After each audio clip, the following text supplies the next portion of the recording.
네, 그렇습니다. 지난 발표는 지난해 했었죠. 이게 여신심사 선진화 방안에 갖고 지난해 발표를 했고 이제 본격적인 시행이 오늘부터 이제 시행이 되기 시작한 겁니다. 그래서 최종적인 목표는 이거죠. 다주택자들의 대출을 조금 이렇게 옥죄어서 부동산을 주거용으로, 그러니까 예를 들어 주거용 부동산의 경우는 주거 만족도를 조금 높은 데 활용을 하고 투기 목적으로는 사용하지 못하게끔 이렇게 해보겠다. 그 금융제도를 이용해서 이러한 것입니다. 그래서 이게 자칫 잘못 생각하면은 이 실수요자분들까지도 이런 제도로 인해서 조금 위축되실 수가 있거든요. 그런데 실수요자에 대한 부분들은 또 빠져나갈 수 있는 방안도 마련을 해놨으니까요. 그 내용이 어떻게 되는 건지 제가 간략하게 한번 짚어보는 시간 가져보도록 하겠습니다. 먼저 그 주요 큰 골자는 이렇습니다. 주요 큰 골자는요.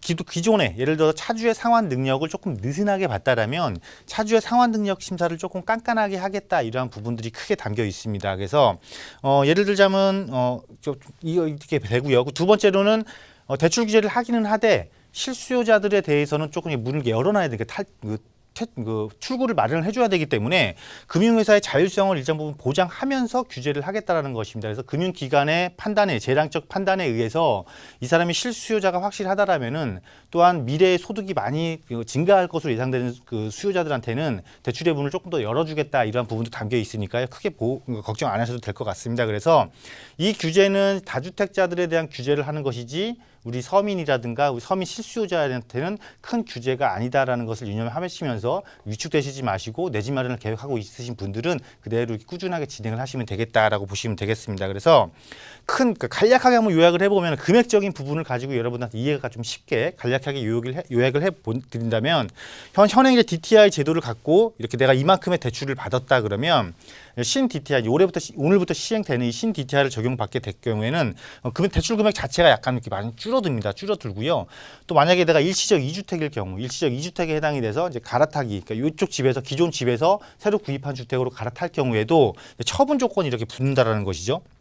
처분 조건이 이렇게 붙으면서 조금 약간 기존에 대비해서는 조금 깐깐하게 강화됐다라고 보시면 되겠고요.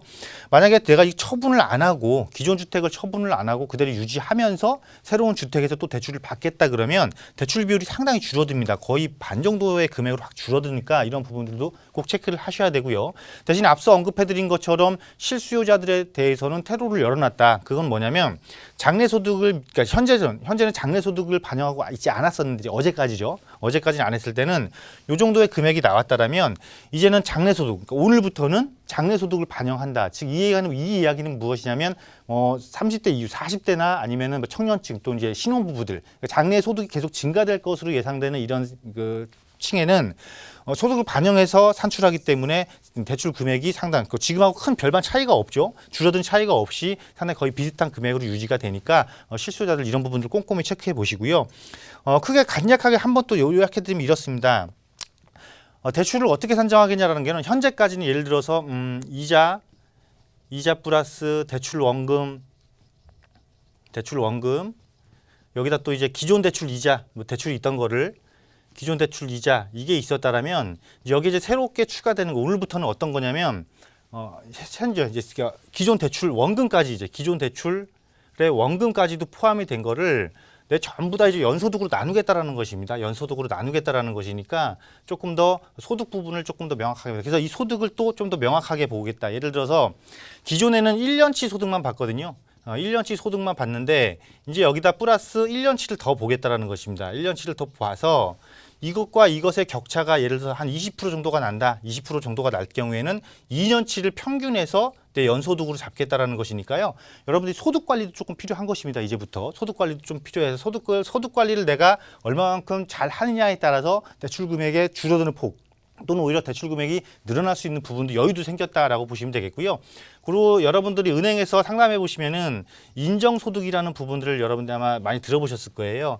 예를 들어서 이 소득이 조금 불분명하다. 특히 자영업자들 같은 경우 소득이 조금 불분명할 경우에는 현재 인정소득을 어떻게 해줬냐면은 국민연금 납부라든가 건강보험료 납부를 100% 소득으로 인정을 해줬고요. 또 신용카드 사용액도 100% 소득으로 인정을 해줬는데 오늘부터는 이게 바뀝니다. 국민연금과 건강보험 납부액을 가지고 소득을 역산을 할 경우에는 이거는 이제 산출된 연소득의 95%만 인정을 해주고 신용카드 사용해 가지고 역산을 해서 내 소득을 추산할 때는 90%밖에 인정을 안 해준다라는 것입니다. 그래서 오늘부터는 그냥 간단합니다. 이렇게 생각하시면 돼요.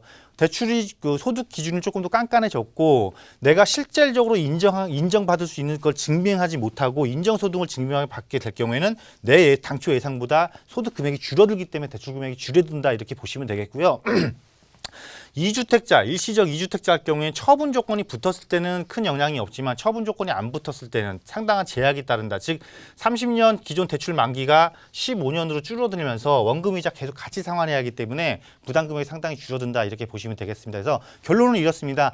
다주택자들이 새로운 주택을 구입하기 위해서 대출을 활용하는 제도는 조금 더 힘들어졌지만 실수요자이면서 연령대가 조금 낮은 층 같은 경우에는 오히려 이번 그 선진화 방안으로 인해서 대출 금액이 더 증가하면서 내 집 마련을 할 수 있는 그 길이 더 늘어났다, 더 혜택이 좀 또 늘어났다 이렇게 보시면 되기 때문에 큰 시장에 미치는 영향이 그렇게 클 것 같지는 않습니다. 그리고 한 가지 또 이걸 보고 부동산 시장이 어떻게 흘러갈 것인가를 간략하게 좀 예측을 해본다라면 결국은 다주택자들이 주택을 또 뭐 투자 상품으로 선택을 하기 위해서는 결국은 대출 규제가 상당히 깐깐해졌으니까 대출이 없이 활용하는 즉 전세 제도를 활용해서 적극적인 투자를 할 성향이 조금 더 늘어나기 때문에 오히려 또 전세값도 올라갈 수 있지 않을까 이러한 것도 예상을 해보게 됩니다. 그래서 이런 그 여러 가지 정부 정책 규제들이 나왔다라고 해서 여러분들이 위축되지 마시고요. 이런 내용들을 꼼꼼하게 분석을 해보시고 나한테 맞는 유리한 조건을 찾아내신다라면은요 정부 정책을 잘 이용한 또 잘 활용한 내 집 마련 또는 투자의 기회가 더 많이 열려 있을 수도 있는 것이니까요. 이러한 부분도 꼼꼼하게 체크해 보시면서 오늘 이 시간 또 상담 시간도 잘 이렇게 유념해서 보시면 좋겠습니다.